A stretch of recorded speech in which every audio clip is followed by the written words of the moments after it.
Bismillahirrahmanirrahim. Alhamdulillah wassalatu wassalamu ala Rasulillah wa ala alihi wa sahbihi wa man walah, tsumma amma ba'd. Berkata al-Imam Muhammad bin Abdul Wahhab At-Tamimi rahimahullah, al-thalith, yang ketiga dari jenis dan bentuk taghut, alladhi hakama bi ghairi ma anzalallah, siapa saja yang berhukum dengan selain apa yang Allah turunkan. Dan perbedaannya dengan yang kedua, al-hakim al-jair al-mughayyir li ahkamillahi ta'ala. Dari sisi yang kedua, lebih kepada makna man ubida wa huwa radin, diibadahi dalam keadaan dia ridha. Kenapa? Karena pada hakikatnya dia adalah musyarri', huwal mughayyir al-musyarri', na'am, yang merubah hukum-hukum Allah Subhanahu wa ta'ala. Atau bisa bermakna al-mubaddil. Al-mubaddil bukan mustabdil, tapi mubaddil, mengganti ayat dengan na'am, dengan ucapan yang lainnya. Mengganti hadis dengan ucapan yang lainnya. Ini namanya mubaddil. Kalau mustabdil, mengambil ganti. Mengambil ganti hukum perundang-undangan sebagai ganti dari syariat Allah Subhanahu wa taala. Ini istibdal. Allah Ta'ala alam. Yang disebutkan oleh Syekh di sini, ats-tsani, yang kedua, yang telah kita bahas kemarin, al-hakim al-jair al-mughayyir li ahkamillah, seorang hakim yang jahat, yang merubah hukum-hukum Allah, musyarri', yang membikin syariat, yang merancang syariat, merubahnya. Adapun yang ketiga, hakama bi ghairi ma anzalallah, yaitu dia berhukum dengan selain apa yang Allah turunkan, berhukum dengan hukumnya al-hakim yang merubah atau merancang syariat tadi. Bisa dibedakan antara yang kedua dan yang ketiga. Ats-tsalits alladzi hakama bi ghairi ma anzalallah. Makanya yang kedua, kalau dalam salah satu usul penyebutannya, dia harusnya apa? Man ubida wa huwa radin. Kan disebutkan wa tawaghitu katsirun. Naam. Wa ru'usum khamsah. Yang pertama iblis la'anahullah. Yang kedua baru wa man ubida wa huwa radin. Yang kedua dari jenis taghut, siapa saja yang diibadahi dalam keadaan ridha. Di sini diberikan contoh al-hakim al-jair al-mughayyir li ahkamillah. Al-musyarri', karena musyarri' ketika dia membuat syariat, kan kelazimannya dia ingin menetapkan bahwa syariat itulah yang akan dipijak sebagai dasar dan sumber segala hukum. Berarti mafhumnya dia ridha untuk syariat yang dia rancang menggantikan syariat Allah sebagai ganti dari syariat Allah. Hakikatnya tindakan tersebut adalah tindakan peribadatan kepada selain Allah, karena bentuk na'am at-taghut man ubida min ghairillah, bentuknya tiga: ma'bud atau matbu' atau muta', sebagaimana kita bahas kemarin. Jadi hakikatnya semuanya bermakna umum, yaitu diibadahi.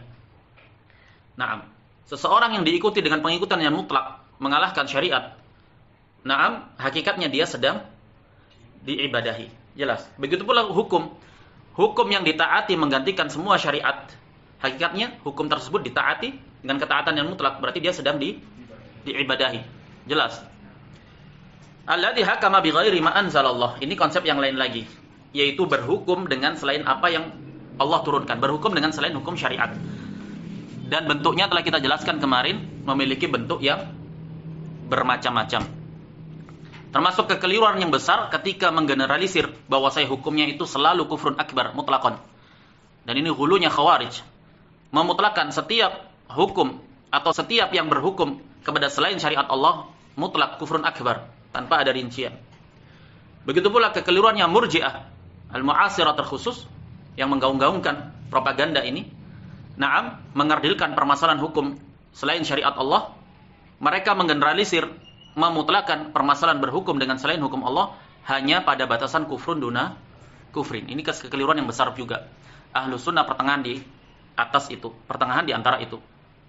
Syekh Muhammad bin Abdul Wahhab rahimahullah di sini mengatakan jenis taghut yang ketiga, yaitu yang berhukum dengan selain apa yang Allah turunkan. Apa dalilnya? Wa dalilu qauluhu ta'ala, wa man lam yahkum bima anzalallah fa ulaika humul kafirun. Disebutkan di sini di surat Al-Maidah ayat yang ke-44 Allah tegaskan, siapa saja yang tidak berhukum, tidak merujuk kepada hakim, tidak memilih hukum dengan apa yang Allah turunkan, faulaika humul kafirun. Maka mereka itu adalah orang-orang kafir.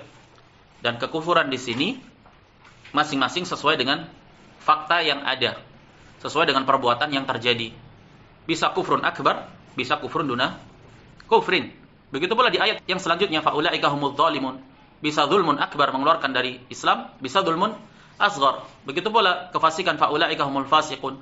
Bisa fiskun akbar, bisa fiskun asghar, tergantung dilihat bagaimana pengaplikasian yang terjadi. Berkata Syekh Shalih Al-Fauzan hafizahullah, fahakamat alaihi bil kufri.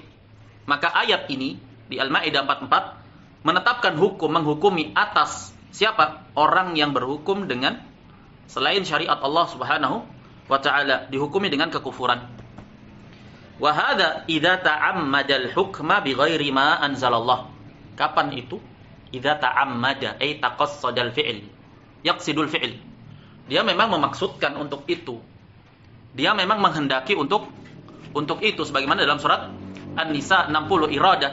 Alam tara ilal ladzina yaz'umuna annahum amanu bima unzila ilaika wa ma unzila min qablik yuriduna an yatahakamu ila taghut wa qad umiru ay yakfuru bih. Tidakkah engkau melihat wahai Muhammad sallallahu alaihi wasallam orang-orang yang menyangka mereka telah beriman kepada apa yang telah diturunkan kepadamu, yaitu syariat Al-Qur'an, hukum-hukum syara'. Dan mereka juga menyangka telah beriman kepada apa yang telah diturunkan sebelummu. Namun mereka menginginkan untuk berhukum, mengambil hakim kepada taghut yang berpijak dan berhukum dengan selain syariat Allah, sementara mereka telah diperintahkan untuk kufur kepadanya. Naam. Wa hadza idza ta'ammada al-hukma bighairi ma anzalallahu hukum ya kufur. Iradah. Karena permasalahannya permasalahan hati. Naam. Istahalla, dia anggap halal, dia anggap yajuz, sekedar menganggap boleh saja, kufur akbar, sekedar menganggap boleh. Naam, lebih-lebih lagi jika dia menganggap hukum selain syariat Allah itu jauh lebih relevan untuk diterapkan di masa ini, jauh lebih afdal, maka jelas kekufurannya lebih-lebih lagi. Naam. Wa ja'ala, lihat bagaimana konsepnya ta'ammadal hukma, menyengaja, memaksudkan untuk mengambil hukum selain hukum Allah. Seperti apa konsepnya? Wa ja'alal mahakima tahkumu bighairi ma anzalallah biqawanin wad'iyyah. Dengan dia jadikan mahkamah-mahkamah, pengadilan-pengadilan, tempat untuk berhukum, itu pijakan dasar dan sumber segala hukumnya adalah hukum selain syariat Allah Subhanahu wa taala. Seperti apa? Contohnya perundang-undangan, buatan manusia, rancangan badan legislatif, rancangan mahkamah konstitusi. Naam, yang menggantikan syariat Allah secara total. Lihat bagaimana konsepnya. Yang menjadikan mahkamah-mahkamah itu berada di atas hukum selain syariat siapa? Siapa? Yang menjadikan, membuat konsep aturan bahwa mahkamah yang ada semuanya itu harus berpijak di atas dasar dan sumber hukumnya adalah selain syariat Allah. Siapa yang menjadikan itu? Hah? Man? Al-hakim. Au man? Dalam sistem demokrasi siapa? Hah? Asy-syu'ub, rakyat. Alaysa kadzalik? Siapa yang memilih? Siapa yang menetapkan itu semua? Rakyat. Kalau demokrasi, suara adalah suara rakyat. Nah, makanya dalam hal ini musyarri', orang yang merancang syariat, wal hakim, hakim yang akan menetapkan rancangan syariat, walladzi yakhtaruna haula, yang memilih mereka. Siapa yang memilih? Rakyat. Memilih dewan legislatifnya, memilih hakimnya. Semuanya terlibat dalam perkara yang demikian. Semuanya taghut. Nah, terjatuh dalam permasalahan ini, bahaya sekali. Mereka memilih sosok-sosok yang hanya akan menerapkan hukum selain syariat, menetapkan perundang-undangan dasar ini. Nah, semuanya masuk dalam hal ini. Wa ja'alal mahakim tahkum bighairi ma anzalallah biqawanin wad'iyyah, dan semuanya berserikat untuk menjadikan mahkamah-mahkamah yang ada itu berada di atas yang demikian itu. Kan rakyat juga yang memilih, yang menyuarakannya. Nah, makanya haram terlibat dalam proses demokrasi itu. Haram mutlakon. Nah, jika melihat kepada asal permasalahannya, nah, dia hanya akan memberikan dukungan legalisasi terhadap sistem kufur. Dan berbahaya ridha bil kufur. Nah, kembali kepada amalan hati yang ada, berbahaya sekali. Permasalahannya tidak bisa dianggap enteng. Nah, mempertaruhkan permasalahan di atas prasangka dalam perkara yang demikian sementara resikonya besar, ini namanya kebodohan. Seandainya tidak terlibat pun, resikonya lebih kecil dibandingkan terlibat dan terjatuh ternyata dalam permasalahan yang merusak akidah. Maka yang mereka-mereka yang mendukung, mereka-mereka yang mempolitisir pendapat untuk berserikat dalam pemilu dengan sistem demokrasi itu, mereka tunggangi fatwa ulama secara serampangan, tidak layak untuk diambil ilmu darinya, siapapun dia. Mau sebesar apapun profesi, gelaran doktor, naam, gelaran syekh, gelaran siapa, seviral apapun dia, jika dia dalam permasalahan i'tiqad yang usul saja ini dia jatuh, maka bagaimana bisa dipercayakan, naam, fatwa-fatwa dan permasalahan-permasalahan agama kepada orang-orang seperti ini. Jika dia bermudah-mudahan dalam permasalahan yang berbahaya ini. Naam. Bagaimana konsepnya? Wa algha syari'ah. Dia cancel, dia batalkan syariat. Namanya istibdal. Jadi konsep berhukum dengan selain hukum Allah yang jenisnya itu istibdal, mengambil ganti selain syariat Allah sebagai ganti dari syariat Allah. Dan konsep istibdal ini kufur akbar. Dan ini dirajakan oleh para a'immatul kibar. Syekh Muhammad bin Ibrahim al-Syekh a'immatud da'wah sebelum itu. Naam. Kemudian Ibnu Baz, Al-Utsaimin, Al-Abbad, Al-Fauzan, a'immatul kibar. Dan tarjih dari guru kami Syekhuna Abdurrahman Al-Adani rahimahullah rahmatan wasi'ah. Beliau singgung permasalahan jenis berhukum dengan selain hukum Allah yang konsepnya istibdal. Beliau masukkan ke dalam naqid dari nawaqid al-Islam, pembatal keislaman. Algha syariah, dia batalkan syariat, istibdal. Wa qassaraha 'ala al-ahwali syakhsiyah faqat. Dan membatasi hukum syariat itu hanya pada ahwal asy-syakhsiyah. Ahwal al-madaniyah. Ahwal asy-syakhsiyah berkaitan dengan kebutuhan akad nikah. Nah, kembalinya kepada syariat. Misalkan permasalahan tolak misalkan berkaitan dengan syariat. Kan ada mahkamah pengadilan agama namanya. Nah, permasalahan-permasalahan yang berkaitan dengan permasalahan yang berkaitan dengan hajat kebutuhan pribadi.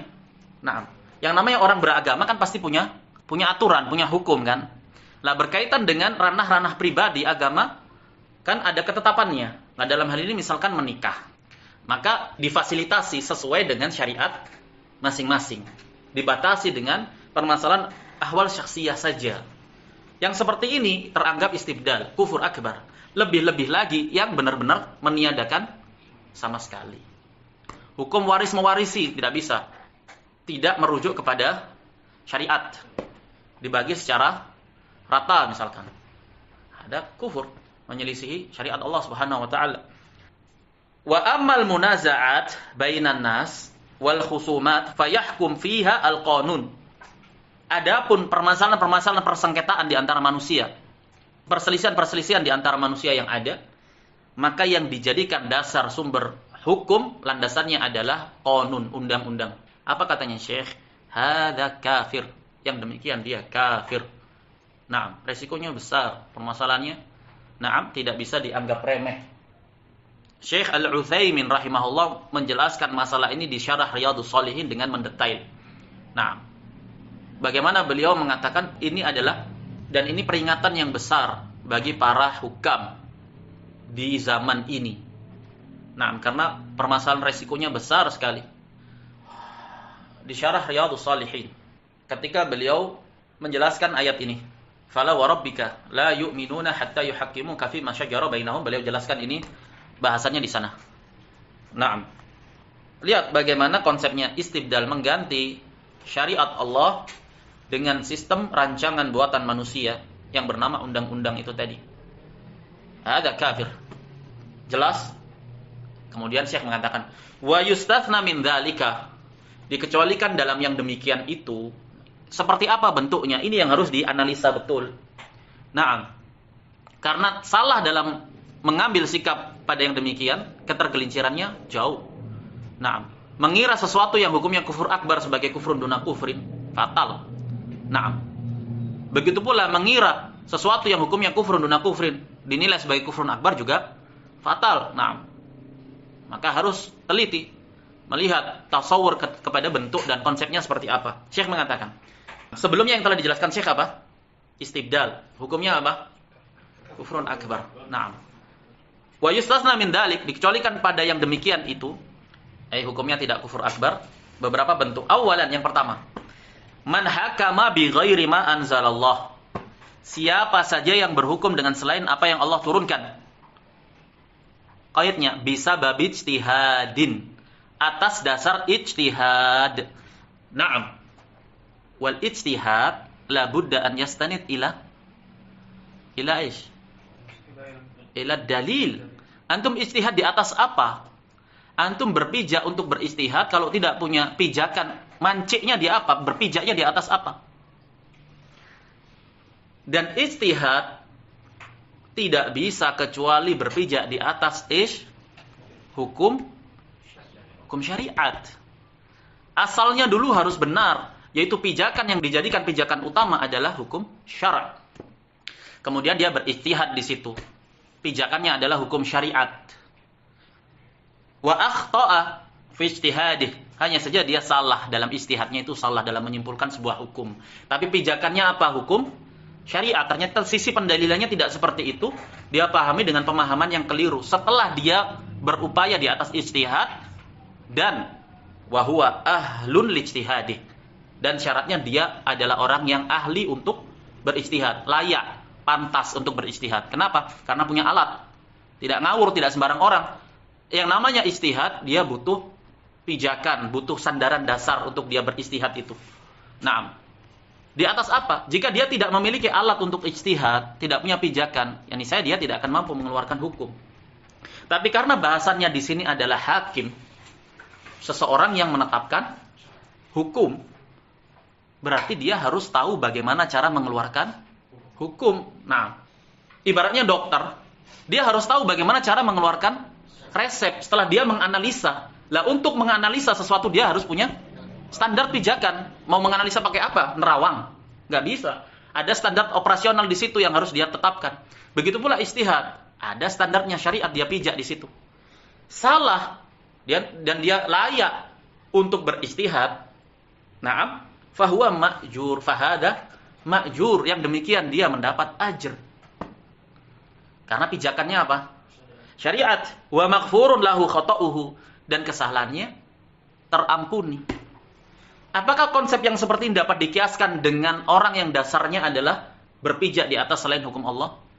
Qiyas ma'al farid, nggak bisa. Nah, dasar yang dipegang saja bukan syariat. Lalu beristihad di atas apa? Nah, yang kedua, laisa ahlan di istihad karena tidak mengetahui permasalahan hukum syariat. Lantas beristihad di atas apa? Nah, ketika seseorang yang bukan sebagai profesi dokter, anggaplah perawat saja. Perawat, kan dia tidak punya hak untuk mengeluarkan resep. Tapi karena pengalaman dia mendampingi dokter bertahun-tahun, namanya pengalaman di lapangan bisa saja, kan begitu. Dia bisa mengambil dari pengalaman itu. Tapi ketika kemudian dia mengeluarkan sebuah resep dan salah, dengan dalih saya berijtihad, apakah diterima? Jelas tidak diterima. Kamu tidak punya latar belakang untuk melakukan itu. Nah, bagaimana kamu bisa berijtihad di atas apa? Begitu pula mereka yang berijtihad di atas bangunan pijakan yang selain syariat Allah. Nah, dan pasti akan keliru dan pasti akan salah. Ini dikecualikan ketika seorang hakim, dan yang dinamakan hakim pasti tahu cara untuk mengeluarkan hukum. Dan kalau kita berbicara hukum dalam hal ini, maka pijakan dasar dan sumber landasan segala hukum adalah hukum syariat. Nah, yang seperti ini yang dikecualikan. Jangan digagal pahami. Kemudian dikiaskan dengan konsep demokrasi, sekulerisme. Nah, di bawah gaung as-sam'u wa ta'ah li waliyil amr. Ini salah kaprah. Nah, penempatannya tidak pada tempatnya. Yang kedua, Atsani, man hakama bi ghairi ma anzalallah wa huwa ya'lamu annahu mukhalif. Seseorang yang berhukum dengan selain apa yang Allah turunkan dalam keadaan dia sadar diri dan tahu kalau dia itu menyelisihi, maksiat, berdosa. Walakin hanya saja hakama bihi li hawa fi nafsih. Dia menghukumi, mengambil hukum dengan selain hukum Allah tadi karena hawa nafsu yang ada pada dirinya. Seperti pelaku dosa besar yang lainnya. Dia tahu kalau zina itu haram, tapi waliyadzubillah dia tidak bisa menahan nafsunya dan terjatuh dalam zina. Selama dia tidak halalkan, na'am, maka dia jatuh dalam dosa-dosa besar. Duna syirk, masih dibawa kesyirikan. Tidak mengeluarkan dari Islam. Konsepnya sama. Seseorang berhukum dengan selain syariat Allah, dia sadari kalau itu menyelisihi, jelas salah dia. Tapi hawa nafsu, karena untuk apa? Berbagai macam faktor. Demi pangkat dan jabatan, demi kedudukan, demi materi uang, demi apapun itu. Demi perkara-perkara dunia. Hawa nafsu. Au li tam'in fi malin aw rishwah, atau karena tamak dengan harta atau disuap dia.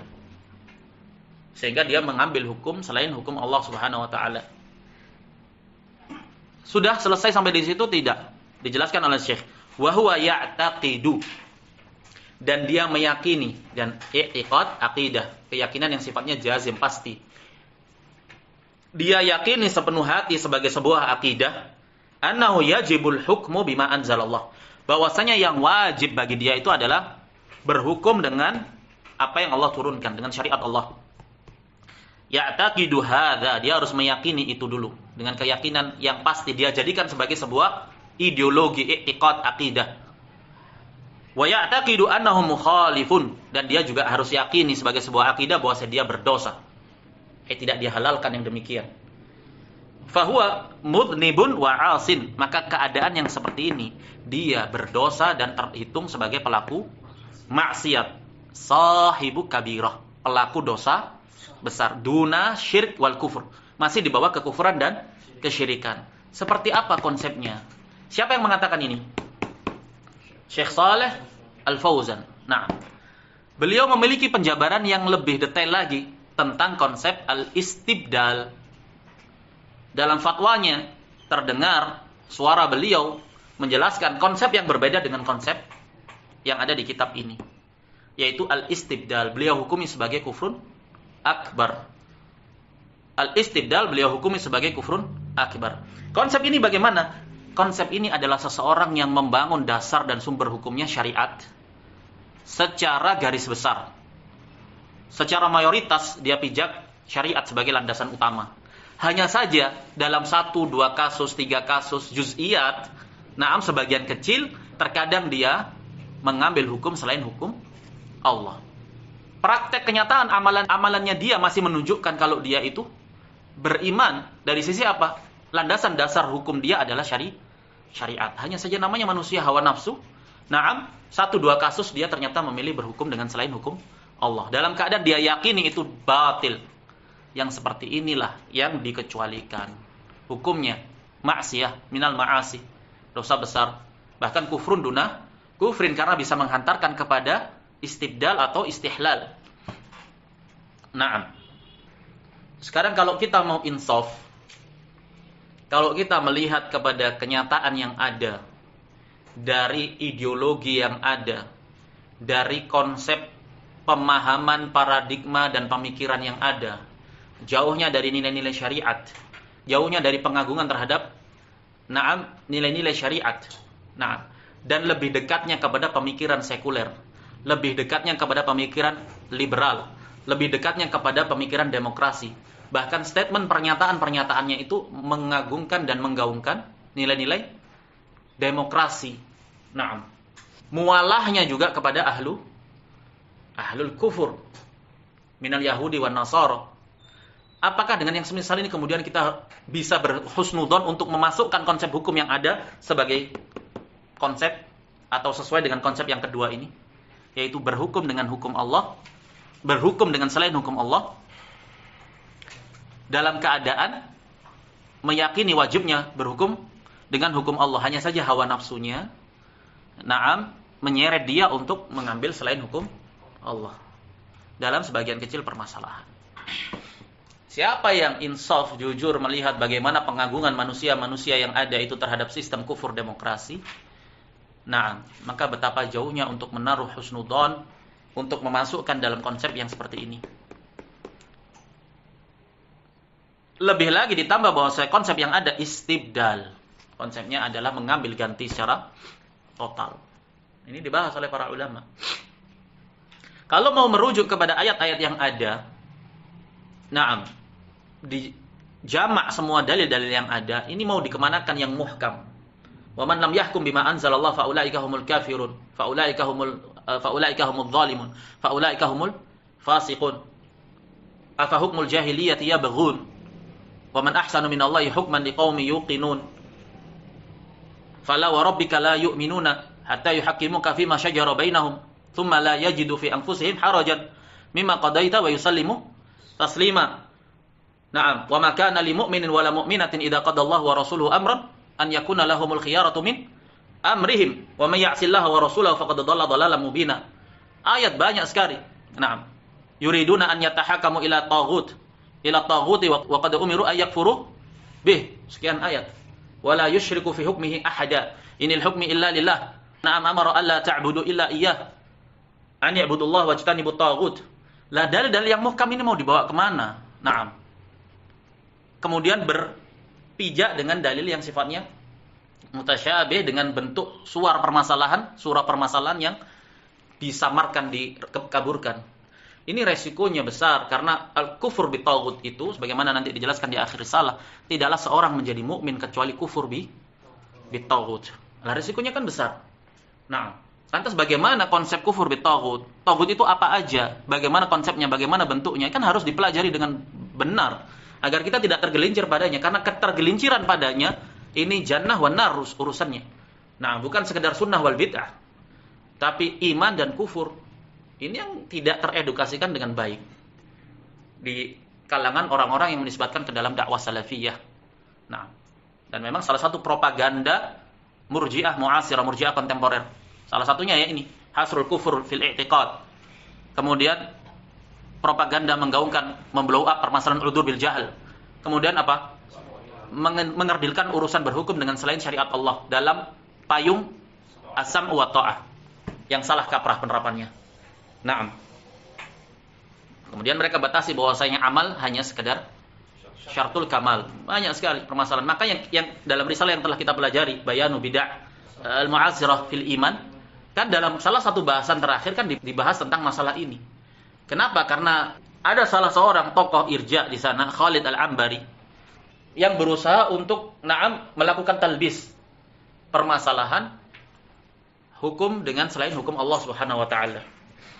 Makanya mereka tuduh ulama Saudi seperti Syekh Muhammad bin Ibrahim dan Lajnah Ad-Daimah sebagai orang-orang yang membawa pemikiran takfiri. Salah satunya permasalahan tahkim syara' ini. Dia kerdilkan, dia mutlakkan bahwa permasalahannya itu hanya sekedar dosa besar atau kufrun duna kufrin. Kenapa? Karena hakikatnya mereka membatasi kufur hanya pada i'tiqad. Makanya syarat-syarat yang ada dalam bahasan ini, ketika membahas misalkan nawaqidul Islam di permasalahan nakid keberapa ini? Rabi'. Man i'taqada. Ketika mereka bahas ini, selalu pada akhirnya dibungkus yakni apabila dia menghalalkan, membatasi permasalahannya hanya pada istihlal. Bentuk istibdal apapun itu, tidaklah membatalkan keislaman seseorang selama tidak didasari oleh penghalalan dalam hati. Sementara sudah kita bahas tadi, kalau kita mau jujur menilai terhadap sosok-sosok yang mengagungkan demokrasi dan kekufuran dan sekularisme sedemikian rupa, rasanya terlalu berat untuk kita berhusnudzon bahwasanya mereka itu tidak menghalalkannya. Walaupun masalah hati kita tidak bisa menjazm, tapi malana illa dhahir. Dan konsep yang ada adalah istibdal. Ini dijelaskan oleh para ulama kibar, hukumnya kufur akbar, hanya saja berusaha dikaburkan oleh madrasah yang ada selama ini. Naam. Selesai dari permasalahan yang berhukum dengan selain apa yang Allah turunkan. Bahwasanya konsep yang disebutkan oleh Syekh adalah istibdal, hukumnya kufur akbar. Dikecualikan padanya orang yang berhukum dengan selain hukum Allah atas dasar ijtihad dan keliru. Dengan syarat dia adalah ahli untuk beristihad. Dan istihad tidak bisa berpijak kecuali harus dengan hukum syariat. Ama beristihad di atas yang asalnya adalah kufur, ya bagaimana? Nah, hal nunabbi'ukum bil akhsarina a'mala. Akhirnya masuknya ke ayat tersebut, hal nunabbi'ukum bil akhsarina a'mala alladzina dhalla sa'yuhum fil hayatid dunya wa hum yahsabuna annahum yuhsinuna sun'a. Naam. Ijtihad dalam permasalahan kekufuran, pijakannya adalah kekufuran, tidak diterima oleh Allah Subhanahu wa taala. Qala Syekh Muhammad bin Abdul Wahhab rahimahullah, ar-rabi' alladhi yad'i ilmal ghaib min dunillah. Siapa saja yang mendakwakan mengetahui ilmu ghaib, mengetahui hal-hal yang gaib, hal-hal masa depan, naam, atau yang berkaitan dengan perkara yang gaib, maka dia adalah taghut, bahkan termasuk tokoh-tokoh taghut. Dan yang terdepannya dalam hal ini siapa? Peramal, penyihir, naam, siapa lagi? Dukun, apapun itu namanya. Wa dalilu qauluhu ta'ala, alimul ghaibi fala yudhiru ala ghaibihi ahada.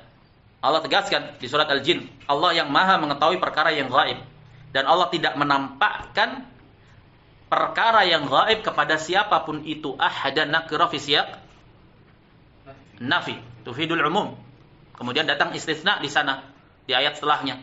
Illa man irtadha, kecuali yang Allah ridhoi. Dari kalangan siapa? Min rasul. Naam. Dari rasul. Walaupun begitu, tetap fa innahu yasluku min baini yadayhi wa min khalfihi rasada. Tetap dijaga ketat. Di arah depan, di arah belakang dijaga oleh para malaikat agar tidak dicuri pendengaran itu. Perkara yang gaib yang disingkap kepada rasul, naam, yang Allah ridhoi, tetap dalam penjagaan yang ketat. Dan Allah tegaskan di surat An-Naml juga di ayat yang ke-65. Qul la ya'lamu man fis samawati wal ardil ghaiba illallah. Katakanlah, tidak ada satupun di langit dan di bumi yang mengetahui perkara yang gaib. Illallah, kecuali Allah. Jelas bahwasanya siapa yang mendakwakan mengetahui ilmu gaib, maka dia mendustakan Al-Qur'an. Di sinilah sisi kekufuran dia. Karena teranggap dia mendustakan Al-Qur'an. Berkata Syekh Shalih Al-Fauzan hafizahullah, haula'i humul kuhan fahum tawaghit. Mereka semua yang mendakwakan ilmu gaib itu kuhan, para dukun, paranormal, orang pintar, apapun dia namanya. Wala yajuzut tahakumu ilaihim. Tidak boleh bertahakum kepada mereka. Bagaimana bentuknya? Tidak boleh kamu jadikan mereka sebagai hakim untuk menengahi perkara kamu.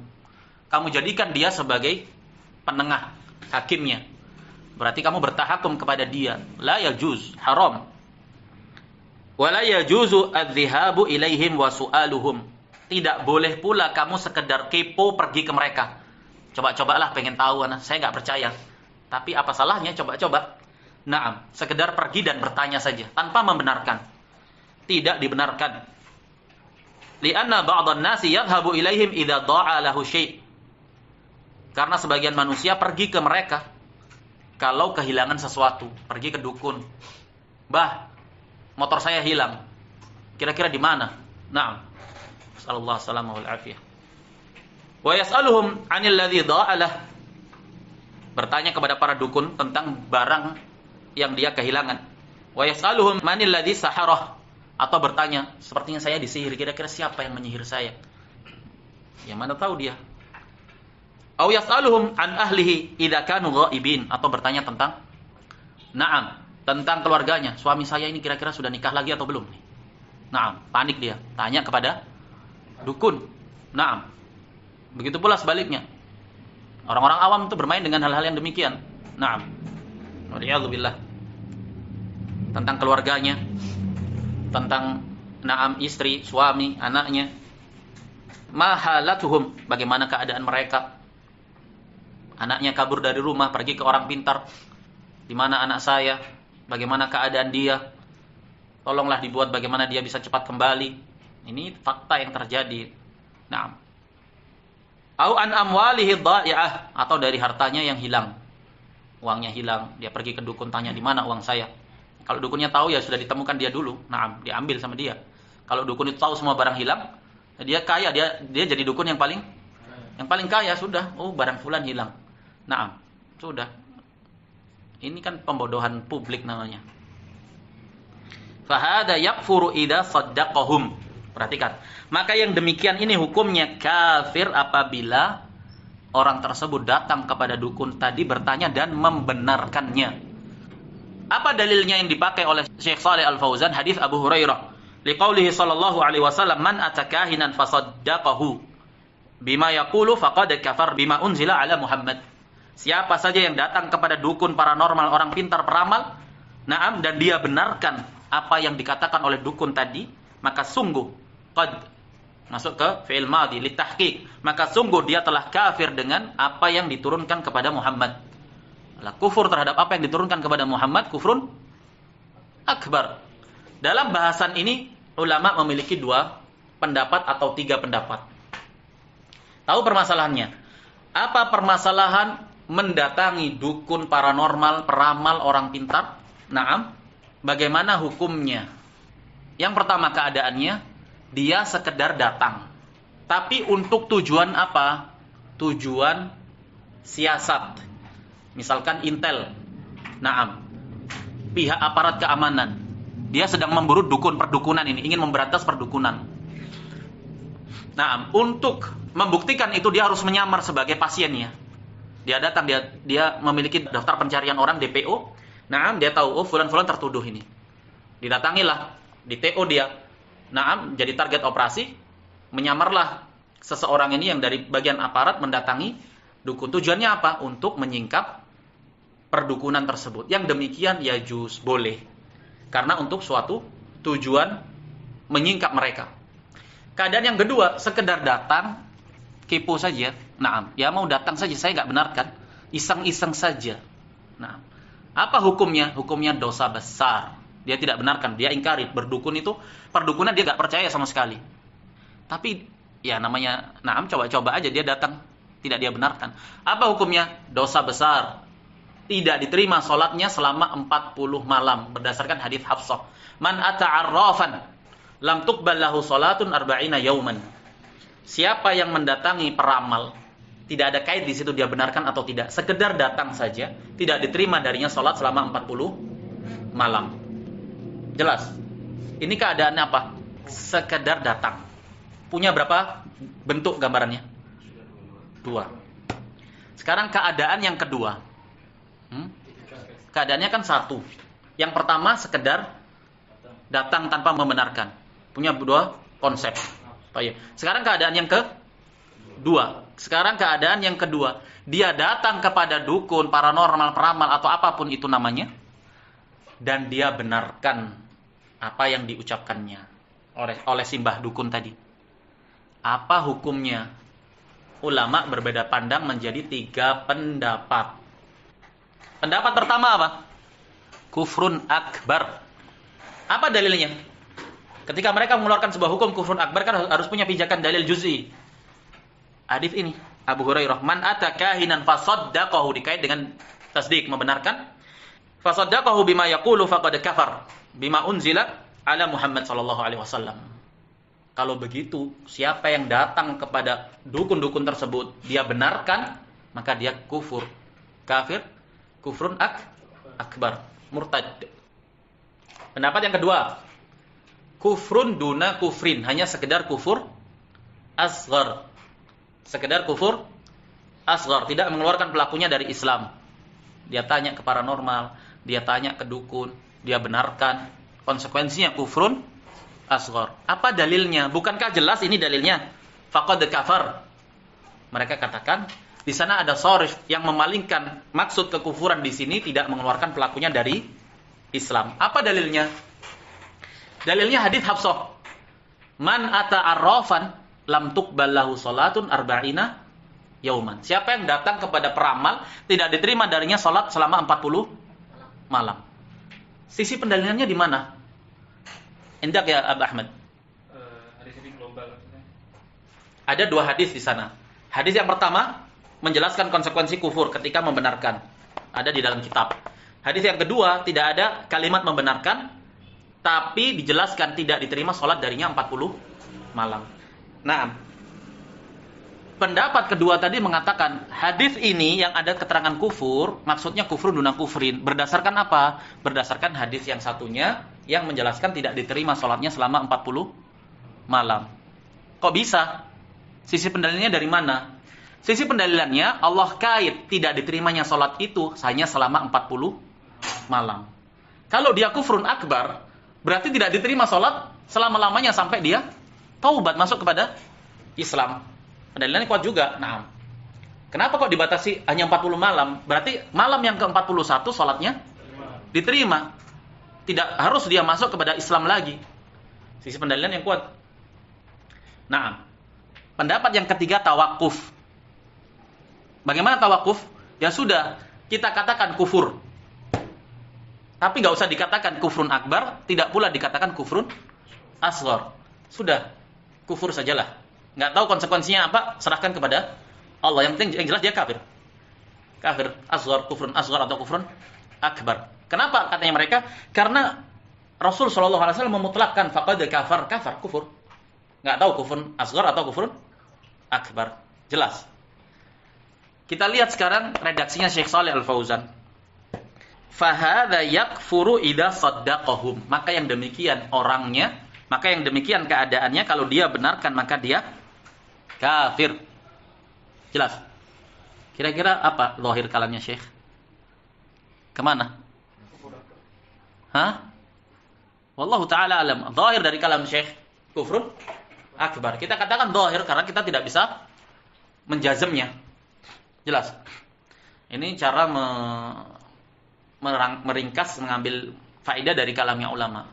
Berarti ketika antum nanti dapat bahasan di lainnya bahasan ini, antum ingat, antum setelah antum sebutkan pendapat yang ada, antum tinggal menambahkan wa hadza zahir tarjihnya Syekh Shalih Al-Fauzan. Kufrun akbar.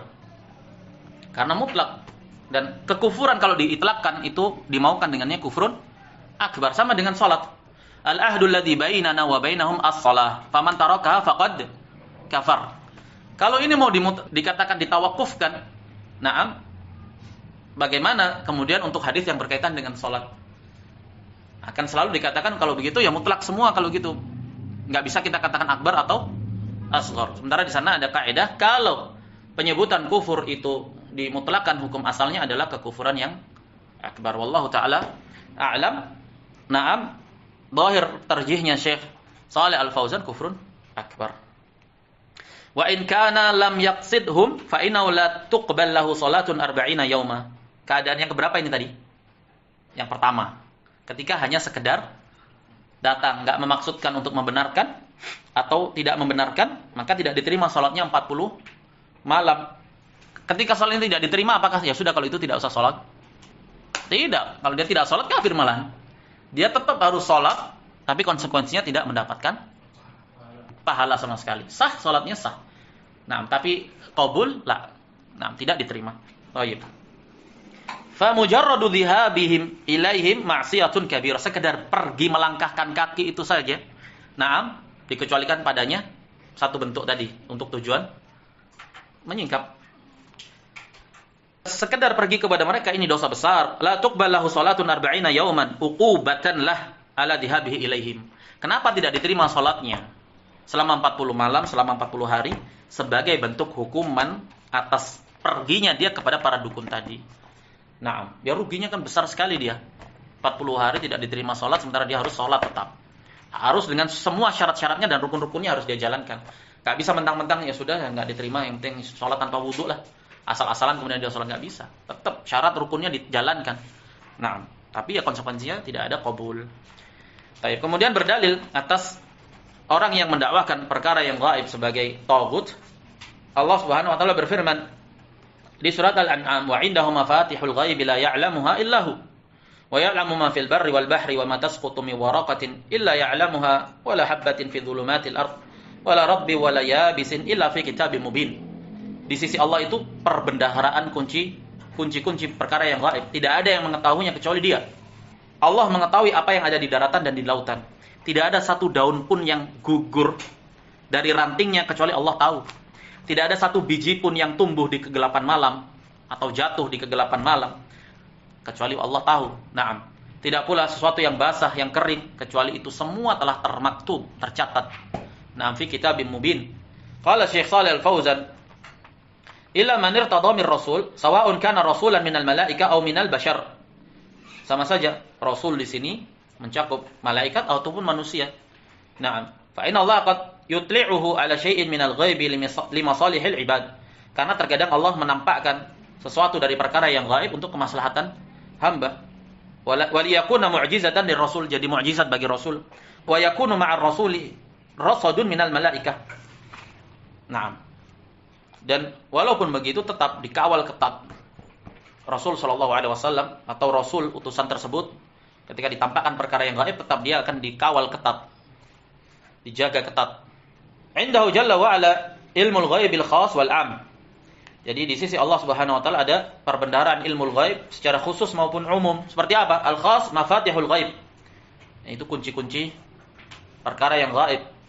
Hadhihi la ya'lamuha ahadun, la malakun muqarrabun wala nabiyyun mursal. Yang seperti ini tidak ada yang tahu. Maksudnya apa tidak ada yang tahu? Allah tidak akan pernah menunjukkannya kepada siapapun dari makhluknya. Seperti apa? Innallaha 'indahu ilmus sa'ah. Allah lah, di sisi Allah lah pengetahuan tentang kapan tegaknya kiamat. Wa yunazzilul ghaitsa wa ya'lamu ma fil arham. Dan Allah menurunkan hujan dan Allah Maha tahu apa yang ada di dalam rahim, apa yang akan tumbuh nanti ketika dia masih jadi setetes, segumpal daging, apakah dia akan menjadi pria, akan menjadi laki-laki atau menjadi wanita. Hanya Allah yang tahu. Naam. Wa ma tadri nafsum ma taksibu ghada. Tidak ada satu jiwa pun yang akan tahu apa yang akan dia raih besok. Wa ma tadri nafsum bi ayyi ardin tamut. Tidak pula ada satu jiwa pun yang tahu di mana kelak dia akan mati. Di bumi mana, dalam keadaan apa. Nas'alullah husnal khatimah. Hadza la yadri anhu ahadun illa Allah jalla wa ala. Yang seperti ini 5 perbendaharaan ilmu ghaib tidak ada yang tahu kecuali Allah. Hadza fil ghaib wa 'indahu mafatihul ghaib la ya'lamuha illa hu. Wa ya'lamu ma fil barri wal bahri. Hadza al-ilmul 'am. Adapun di ayat di surat Al-An'am ini ilmu ghaib yang 'am. Terkadang Allah tampakkan, Allah singkat kepada siapa yang Allah ridhai. Naam. Wa qawluhu wa ma tasqutu min waraqatin illa ya'lamuha wa la habatin fi dhulumatil ardi wa la ratbin wa la yabisin illa fi kitabim mubin. Hada ilmu Allah syamil li kulli syai'. Ilmu Allah yang mencakup segala sesuatu. Wa ma'a ilmihi bi kulli syai' kataba hadhihi al-asya'a fil lawhil mahfuz. Ay maratibil qadar, al-ilm wal kitabah wal maratibul qadar ya Zaki. Maratibul qadar. Al-iman bil qadar. Ada 4 tingkatan. Wahyu Ramadan.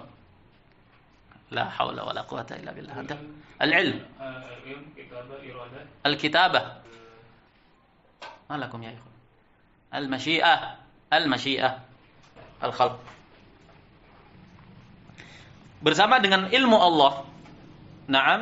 Tetap Allah tulis segala sesuatunya di Lauhil Mahfuz. Lauh papan mahfuz terjaga. Nah, terjaga dia. Alimaha awalan wa ahata biha. Allah mengilmuinya. Kemudian Allah meliputi seluruhnya.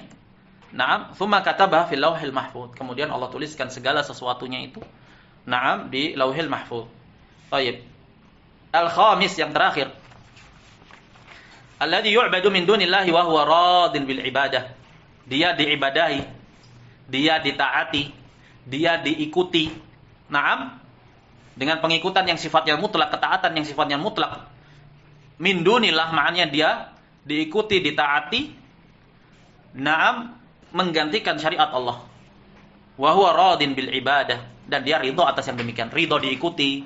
Naam, menggantikan syariat Allah Subhanahu wa taala. Ditinggalkan syariat Allah demi mengikuti dirinya, dia ridha. Naam. Atau dia ditaati sampai ditinggalkan syariat itu karena orang-orang mentaati dia dan dia ridho. Nah, mentaati aturannya dan dia ridho. Sama masuk konsepnya semua sebenarnya dalam pembahasan yang sebelumnya. Wa dalilu qauluhu ta'ala wa man yaqul minhum inni ilahum min dunihi fadzalika najzihi jahannam kadzalika najzil zalimin.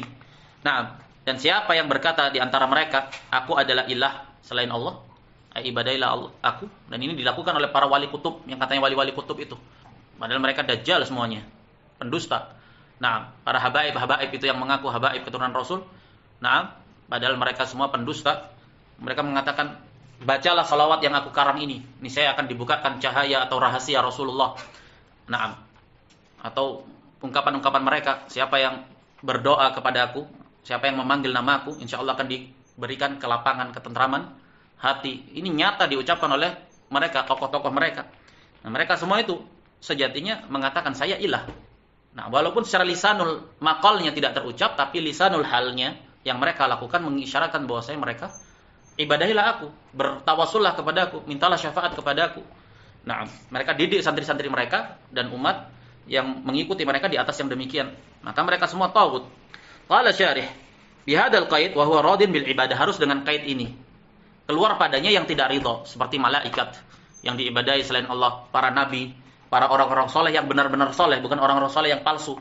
Naam, pasti mereka tidak ridho untuk diibadahi. Jadi tidak termasuk sebagai taghut. Amma alladhi yu'badu min dunillahi wa huwa ghairu radin fa hadza la yusamma taghutan. Enggak dinamakan dengan taghut yang tidak ridho. Yakhruju bidzalikal malaika wal anbiya was salihun. Keluar dari yang demikian malaikat, para nabi, orang-orang soleh yang benar-benar soleh. Bukan sekedar orang yang dianggap soleh ketika hidupnya, padahal dia taleh, pelaku kesyirikan, pelaku kebid'ahan. Mendidik santrinya, mendidik jamaahnya di atas pengagungan kepada dirinya dan kepada kuburan tokoh-tokohnya. Nah, maka semuanya bukan orang soleh. Auliyaullahi salihun la yadkhuluna fit tawaghit. Orang-orang soleh dari wali-wali Allah yang benar-benar wali Allah, mengamalkan tauhid dan sunnah, tidak masuk dalam taghut ketika mereka diibadahi. Seperti misalkan di antara kuburan-kuburan para a'immah yang masyhur di negara-negara Islam, kuburannya Al-Bukhari, diagungkan sedemikian rupa. Misalnya kuburannya Asy-Syafi'i dari kalangan para a'immah. Mereka semua tidak dinamakan dengan taghut karena tahu mereka semua adalah para imam sunnah, para imam tauhid. Tidak akan ridho dengan yang demikian. Berbeda dengan yang track recordnya selama hidup itu tidak berada di atas tauhid dan sunnah. Dari kalangan wali-wali yang diperwalikan, orang-orang soleh yang dianggap soleh. Para habaib yang dianggap habib. Selama hidupnya tidak mengajarkan kepada tauhid, kepada para jamaahnya, ya wajar jika setelah mati dia diagungkan sedemikian rupa. Sudah bisa dipastikan bahwa dia pasti ridho taghut. Li'annahum lam yardau biha, karena orang-orang soleh yang benar-benar soleh tidak akan ridho. Kalau seandainya mereka tahu, tidak akan ridho. Bal kanu yanhauna 'anha fi hayatihim. Bahkan mereka ma'ruf ketika hidup itu melarang dari perbuatan yang demikian. Enggak boleh, ini kesyirikan. Dakwahnya tauhid. Dakwahnya adalah melarang dari kesyirikan, kekufuran, kebid'ahan. Ma'ruf. Wa inna ma hasala hadza ba'da mautihim wa ghaibatihim 'anin nas. Tapi kapan terjadi qadarullah? Seperti Waddan wa Laswa'an wa Ya'uqa wa Yaghutsa wa Ya'uqa wa Nasra. Orang-orang saleh di masa Nabi Nuh yang kemudian diibadahi. Mereka enggak ridho. Mereka tidak akan ridho.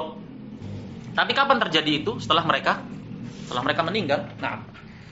Kemudian sebagai penutup Syekh Muhammad bin Abdul Wahhab rahimahullah mengatakan, garis bawahi, wa'lam annal insana la yasiru mu'minan billah illa bil kufri bit taghut. Perhatikan, seseorang tidak akan beriman kepada Allah, tidak teranggap beriman kepada Allah kecuali dengan kufur terhadap taghut. Karena itulah dakwah para rasul, ani'budullaha wajtanibut taghut, u'budullaha wajtanibut taghut. Wa may yakfur bit taghut wa yu'min billah faqad istamsaka bil urwatil wuthqa. Dijelaskan bagaimana auliya Allah waliyul ladina amanu yukhrijuhum minadh-dhulumati ilan nur wal ladina kafaru awliya'uhum at-taghut yukhrijunahum minan nuri ila dhulumat. Ulaika ashabun nari. Betapa banyak Allah jelaskan konsekuensi la ilaha illallah itu adalah nafi dan isbat, kufur terhadap taghut. Beribadah mengisbat ibadah kepada Allah saja tapi tidak kufur terhadap taghut, maka dia tidak beriman, tidak memiliki aslul iman, kafir. Apa dalilnya? Wa dalilu qauluhu ta'ala faman yakfur bit taghuti wa yu'min billah. Di sini syartiyah jumlahnya. Jawabannya apa? Faqad istamsaka bil urwatil wuthqa la infisama laha wallahu samiun alim. Siapa yang kufur terhadap taghut dan beriman kepada Allah, ini syaratnya. Baru masyrutnya terrealisasi. Apa itu? Istimsak bil urwatil wuthqa, yaitu la ilaha illallah. Kapan la ilaha illallahnya sah? Ketika bentuk kufur kepada taghut dan keimanan kepada Allah ini terwujudkan. Ada syarat.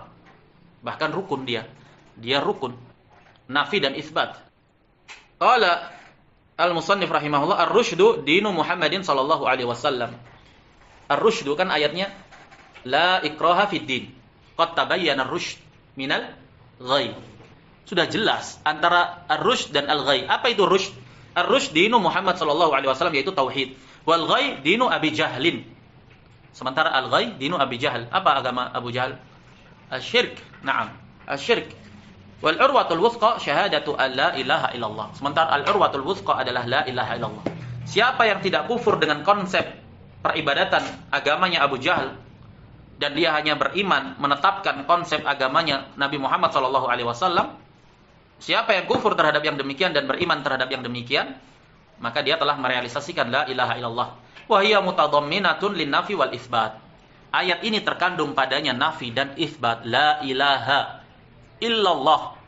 Tanfi jami'a anwa'il ibadati an ghairillahi ta'ala. Kamu nafikan segala jenis bentuk konsep macam peribadatan apapun itu dari selain Allah. Kamu murnikan Allah dari kesyirikan, murni. Tidak sedikit pun terkontaminasi kesyirikan, kekufuran akbar. Wa tuthbitu jami'a anwa'il ibadati kulliha lillahi wahdahu la syarikalah. Dan kamu tetapkan seluruh jenis bentuk konsep macam peribadatan apapun itu semuanya hanya milik Allah saja. La syarikalahu, tidak ada sekutu bagi Allah. Pada apa? Pada peribadatan kepadanya. La syarikalahu. La syarikala fi wahdaniyatihi. Tidak ada serikat dalam mutlak tunggalnya, sempurnanya Allah dalam sifat tunggalnya. Naam. Esa tunggal dalam rububiyah, tunggal esa dalam uluhiyah, tunggal esa dalam asma wa sifatnya, dalam kesempurnaan sifat-sifatnya yang sempurna. Tunggal, la syarikalahu. Qala syarih al-urwah al-wuthqa hiya la ilaha illallah. Di dalam ayat yang dimaksud dengan al-urwatul wuthqa adalah kalimat la ilaha illallah. Tusamma al-urwatul wuthqa wa tusamma kalimat at-taqwa. Dia dinamakan al-urwatul wuthqa dan dinamakan juga kalimat at-taqwa. Wa la ilaha illallah. Baik. Wa tusamma kalimat al-ikhlas, dinamakan juga kalimat al-ikhlas. Kenapa? Karena tanfi na'am jami'al ibadah min dunillah. Qauluhu ta'ala wa qad tabayyana ar-rusydu minal ghai, telah jelas antara at-tauhid dan kesyirikan. Ma huwa ar-rusydu? Apa itu rusyd? Huwa dinu Muhammad alaihi salatu wassalam wa dinu kullil anbiya, dan agama seluruh para nabi. Apa? Al-Islam. Apa unsurnya? Islam bermakna berapa? Am wal khas. Islam bermakna khas, syariat yang dibawa Muhammad sallallahu alaihi wasallam nabi kita. Naam, dan Islam yang bermakna am, agama seluruh nabi, terkumpul dalam 3 unsur apa? Zaki. Zaki. Hah? Wahyu Ramadan. Islam enggak tahu makna Islam. Anda ke Syaddad. Al-istislamu lillahi bitauhid wal inqiyadu lahu bitta'ah wal bara'atu minasyirki. Hada huwal Islam. Islam yang Nabi Yusuf, tawaffani musliman wa alhiqni bisalihin. Naam. Naam, yang diminta juga oleh seluruh nabi-nabi Ibrahim. Naam. Fala tamutunna illa wa antum muslimun. Inna dina 'indallahi al-Islam. Naam. Semuanya Islam bermakna agamanya para nabi, yaitu tauhid itu tadi. Naam. Hada huwa rusydu wal ghai dinu Abi Jahlin. Agamanya Abu Jahal. Wa dinu jami'il kufar, dan agama seluruh kaum kufar. Walakin dzikru syahadati an la ilaha illallah hiyal mutadamminatu lin-nafi wal itsbat. Hanya saja penyebutan syahadat la ilaha illallah itu terkandung padanya nafi dan isbat. Walaupun ar-rusydu itu artinya juga la ilaha illallah, karena dia maknanya dinu Muhammad sallallahu alaihi wasallam, dan agama Nabi kita Muhammad sallallahu alaihi wasallam adalah la ilaha illallah. Kemudian di sini dirinci, hanya saja kemudian disebutkan di situ na'am fa may yakfur bit taghut wa yu'min billah faqad istamsaka bil urwatil wuthqa. Di sini penyebutan la ilaha illallah terkandung padanya nafi dan isbat. Lebih dijelaskan lagi. An-nafi fi qawlihi la ilaha nafi. Nafiyan jami'a ma yu'badu min dunillah. Illallah al-itsbat fi qawlihi illallah. Tanfi jami'a anwa'il ibadati an ghairillahi ta'ala wa tuthbit jami'a anwa'il ibadati fid dunya wal akhirah lahu wahdahu la syarika lah. Nafi dan isbat. Hada ma'na syahadati an la ilaha illallah. Annaha tanfil ibadata amma siwallah wa tuthbituha lillahi subhanahu wa ta'ala. Jelas sekali konsep Islam, konsep tauhid. Maka siapa saja yang mencampur adukkan tauhidnya dengan kesyirikan, dia tidak merealisasikan la ilaha illallah. Naam. Adapun sekedar menisbatkan diri sebagai penganut Islam, tidak ada artinya jika hakikatnya rusak.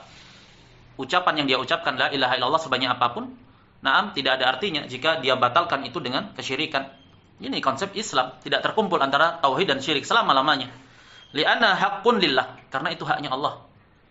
Wa ma khalaqtul jinna wal insa illa liya'budun. Haknya Allah untuk ditauhidkan. Makanya yang tidak memahami konsep ini, dia tidak paham Islam sejatinya. Siapapun dia mau bergelar doktor, syekh, ustadz viral sekalipun, tidak paham konsep nafi dan isbat, berarti dia tidak paham apa itu hakikatnya Islam.